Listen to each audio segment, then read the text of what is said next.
Hello everyone and welcome to captain. तो यार finally NTA ने अपनी ऑफिशियल डेट्स जो हैं, आपका सीयूईटी का एग्जाम कौन सी डेट को होगा, कहाँ होगा, कितने बजे होगा, कौन सा दिन, कौन सा एग्जाम होगा, वो सारी इंफॉर्मेशन दे दी है आपको। अब जब से वो नोटिस आया है बहुत ही ज़्यादा केओस मच गया है कि सर मेरा एग्जाम जुलाई में आ गया, मेरे बाकी दोस्तों का एग्जाम अगस्त के अंदर है, उसके पास बहुत ज़्यादा टाइम है, वो तो मेरे से ज़्यादा मार्क्स ले लेगा। बहुत ज़्यादा कंफ्यूजन है सर, मेरी तो ज़िंदगी खराब हो गई, मेरे साथ तो बहुत अनफेयर हो गया। आज वाली वीडियो में डेप्थ में बात करूंगा कि क्या चीज़ें एक्चुअल में अनफेयर आपके साथ हुई भी है या नहीं हुई। प्रॉपर समझेंगे पूरी चीज़ों को। और वीडियो में आगे बढ़ने से पहले साफ शब्दों में एक बात कहना चाहता हूं आपको, सच सुनने की क्षमता है, सुन सकते हो तो ही वीडियो में आगे बढ़ना, वरना अभी स्किप कर दो, क्योंकि मेरा फंडा क्लियर है, साफ कहो और सुखी रहो, ठीक है। और जहां सच्चाई होती है वहां हल्की सी कड़वाहट जरूर होती है। तो अब थोड़ा सा समझते हैं इस बात को। यार अगर मैं 2-2.5 महीने पहले जाऊं, एनटीए ने साफ शब्दों में आपको क्लियर कर दिया था कि भैया इस साल तो सीयूईटी होना है। आप अपने बोर्ड्स, फिर आप अपने बोर्ड्स में लग गए और आपको पता था कि सीयूईटी तो होना है, ठीक है। हाँ, उसके बाद जो है थोड़े से नोटिस लेट आए आपके, और उसके बाद भी मतलब अभी से अगर मैं 25 दिन पहले चले जाऊं, 25 से 27 दिन पहले चले जाऊं, तो एनटीए ने नोटिस दे दिया था कि जनाब आपकी जो डेट्स होने वाली है वो 15 से 20 में सीयूईटी होगा जुलाई में, और उसके बाद अगस्त में होगा। तो अब आपको ये कह देना कि मेरे साथ तो बहुत अनफेयर हो गया, ये कहां से आप जस्टिफाई कर रहे हो? एनटी ने तो आपको 20-25 दिन पहले ही कह दिया था ना। और अब इसको ना और बात पे बहुत ज्यादा रोशनी डालूंगा, समझ लें इस बात को बहुत ध्यान से। यार देखो, 20-25 दिन पहले एनटी ने कह दिया, ठीक है। उसके बाद हमने प्रॉपर स्ट्रैटेजी वीडियो आपकी बनाई। अब वो जो स्ट्रैटेजी वीडियो थी वो सभी के लिए थी, सब उस वक्त सेम लेवल पे थे। किसी ने जो है मतलब इक्के दुक्के स्टूडेंट को छोड़ के, मैं 20% स्टूडेंट की बात नहीं कर रहा हूँ, 80% स्टूडेंट सेम लेवल पे थे।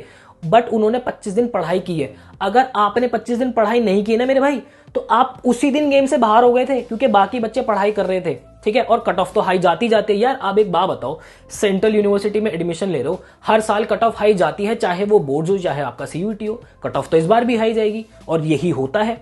तो ये कह देना कि आपके साथ अनफेयर हुआ है, कहीं से अनफेयर नहीं हुआ भाई। एनटी ने सभी को जो है वो 25 दिन पहले बोल दिया था, और वो सभी के लिए था ना, आपके लिए अनोखा थोड़े कि आपको 25 दिन पहले पता चला, बाकी को तो पहले पता चल गया था, वो सभी के लिए। अच्छा जी, ये तो एक बात हो गई। अब जरा इसको ना थोड़ा सा प्रैक्टिकल होकर समझते हैं कि ये शिफ्ट वाइज एग्जाम्स होते क्यों हैं। यार देखो, इंडिया में अभी जो सीयूईटी बच्चे देंगे, 14-15 लाख बच्चा जो है पेपर देगा। क्या इतनी प्रॉपर्टी हमारे पास है कि 14-15 बच्चों का एक ही दिन पेपर लिया जा सके? नहीं है, ये चीज पॉसिबल नहीं है। इसी के साथ आपका नीट का भी एग्जाम होना है, जेई का भी एग्जाम होना है, वो सारे एग्जाम्स होने हैं। अब प्रॉपर्टी लिमिटेड है, जहां पे एग्जाम्स होते हैं, मतलब सेंटर्स आपके लिमिटेड है, तो जाहिर सी बात है टुकड़ों में बच्चों को भेजा जाएगा। तो इसीलिए जो होता है, सेंटर्स पर टुकड़ों के अंदर बच्चों को भेजा जाता है। लेकिन सबसे मजेदार बात क्या है यहाँ पे, अगर नॉर्मलाइजेशन नहीं होता, ध्यान से समझना, अगर नॉर्मलाइजेशन नहीं होता तो मैं जरूर कहता कि हाँ भाई आपके साथ अनफेयर हुआ है। बट आपके केस में है नॉर्मलाइजेशन। अब इसको बहुत ध्यान से समझते हैं, नॉर्मलाइजेशन में होता क्या है। यार देखो, आप अभी 15 तारीख को पेपर देने जाओगे, मैं कहना कल पूरी रात सोया नहीं, उस बात को ध्यान से समझना।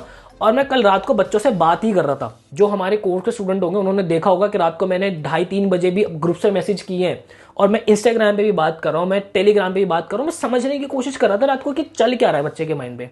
मैंने लगभग कल रात को 30 से 35 बच्चों से बात की है, ठीक है। और 3 से 35 बच्चे ये वही वाले बच्चे जिनका अभी 16, 17, 15 इन दिनों में एग्जाम है। और 30 से 35 बच्चों के अंदर जो है आप ये लगा लो 28 से 29 बच्चा ऐसा मिला है जो कि ये कह रहा है कि सर मेरी तैयारी है ही नहीं, मैंने कुछ पढ़ाई की ही नहीं है, कुछ पता ही नहीं था। तो अब एक बात बताओ, इतना बच्चा जब 15-16 तारीख को पेपर देने जाएगा, तो जाहिर सी बात है कि भाई वो पेपर के अंदर उतना परफॉर्म करेगा नहीं, ठीक है। इनका लेवल होगा तो इनके मार्क्स होंगे थोड़े से डाउन, ठीक है। ये मोटा मोटा मैं आपको बता रहा हूँ। जो बच्चा पहले से पढ़ता आ रहा है, देखो वो तो अगला मेहनत कर ही रहा है ना, तो उसको तो उसकी मेहनत का फल मिलेगा ही मिलेगा। यार वो अगला डे 1 से तैयारी कर रहा है बढ़िया से, जब से बोर्ड खत्म हुए एक आधा दिन उसने ब्रेक लिया होगा, और तब से वो पढ़ाई कर रहा है बहुत बढ़िया से, और बोर्ड से पहले से भी कर रहा है, ठीक है।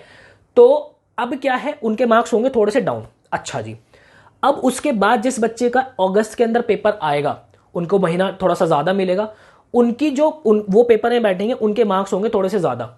अब इसको ना थोड़ा सा ऐसे समझो कि एक माँ के मान लेते हैं बहुत सारे बच्चे, 10-15 बच्चे हैं, ठीक है।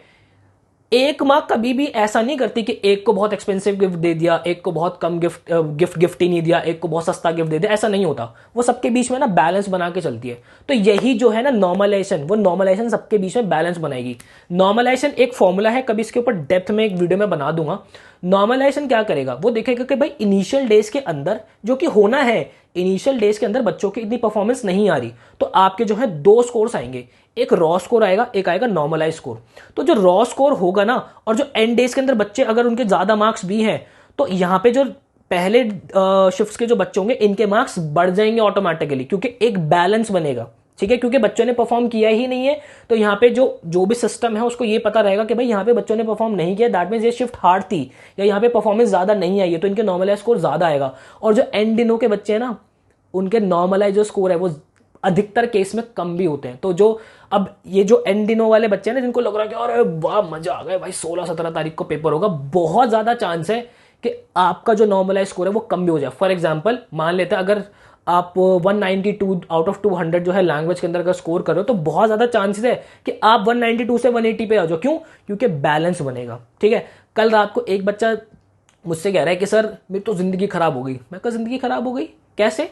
कहता है कि सर इतनी जल्दी पेपर आ गया मेरा, और मेरे मेरे हम 6 दोस्त हैं, मेरे बाकी 6 दोस्त का जो पेपर जो है ना वो अगस्त में पड़ा है, मेरा जुलाई में पड़ा है। मैंने कहा भाई एक बात बता, तो तेरी जिंदगी खराब कहां से हो गई? तू तो उनसे ज्यादा फायदे में। भाई तेरी शिफ्ट के अंदर बच्चे परफॉर्म करेंगे नहीं, तेरा नॉर्मलाइज स्कोर ज्यादा होगा, तो तेरे साथ अनफेयर हुआ कहां? कह रहा सर ऐसा भी होगा। मैंने कहा भाई ऐसा ही तो होता है, नॉर्मलाइजेशन है सर आपके साथ, कहीं कुछ भी अनफेयर नहीं है। आपके पास टाइम कम है, मैं मानता हूं, बट वो नॉर्मलाइजेशन सारी चीजें जो है आपको बैलेंस कर देगी। तो फालतू की ये जो बातें हैं ना कि सर अब तो सब कुछ निकल गया हाथ से, बेकार है। 2-3 दिन है आपके पास, रज के पढ़ाई करो, सभी के साथ है, और बहुत अच्छा ही आप स्कोर करोगे। तो आई होप आपको क्लैरिटी मिली होगी कि क्या होने वाला है क्या नहीं होने वाला। फालतू की बातों में मत आओ, जिनका बाद में पेपर है छोड़ दो सारी दुनिया को। और इनफैक्ट मैं तो ये कहूंगा कि जिनका पहले पेपर है ना भाई, वो तो और ज्यादा फायदे में। भाई निपटाओ ना, कब से चल रहा है सीयूईटी निपटा के खत्म करो भाई। ट्रिप पे जाओ शांति से, हफ्ता भर 10 दिन अपने माइंड को रिलैक्स करो, और उसके बाद जो आपके पास टाइम होगा ना, अपने स्किल के ऊपर काम करो। इतने दिन अपने स्किल के ऊपर काम करो, रिजल्ट आने में भी आपके पास थोड़ा सा टाइम होगा, तब तक आप कोई स्किल के ऊपर काम करो, मौज लो। ठीक है, तो चलो यार, आपको क्लैरिटी मिल गई होगी। मिलता है ऐसे किसी नेक्स्ट वीडियो के अंदर, मुझे दीजिएगा इजाजत। Till then bye bye, take care.